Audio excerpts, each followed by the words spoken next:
प्यारे बच्चों, अस्सलामु अलैकुम रहमतुल्लाहि बरकातुहू।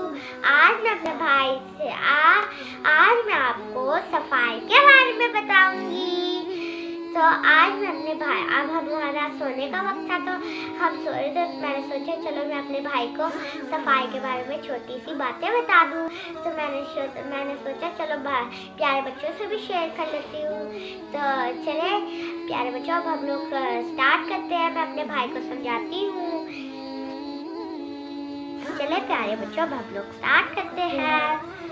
भाई, साफ सुथरे रहने वाले को अल्लाह ताला भी पसंद करते हैं और लोग भी पसंद करते हैं, और गंदा रहने वाले को अल्लाह भी नापसंद करते हैं, लोग भी नापसंद करते हैं।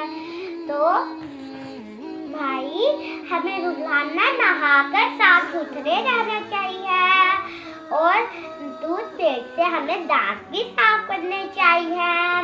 और भाई, पाक और साफ सुथरे रहने से अच्छी सेहत भी रहती है। और भाई, हर जुमे के दिन हमें नाखून भी काटने चाहिए क्योंकि यह हमारे नबी की सुन्नत है। तो प्यारे बच्चों, जब आप गंदे रहें तब आप नहाकर साफ सुथरे रहें और टूथपेस्ट से दांत भी साफ किया करें क्योंकि हमारे नबी की सुन्नत है। जब हमारे नबी गंदे उनके कपड़े जब हो जाते थे तब वो नहाकर साफ सुथरे बन जाते थे और टूथपेस्ट से अपने दांत भी साफ करते थे। और हमेशा हमें जुमे के दिन अपने नाखून कट करवाने चाहिए क्योंकि हमारे नबी की सुन्नत है। अगर हम लोग नाखून काटेंगे तो अल्लाह ताला भी हमसे नाराज होगा और नबी भी हमसे नाराज होंगे।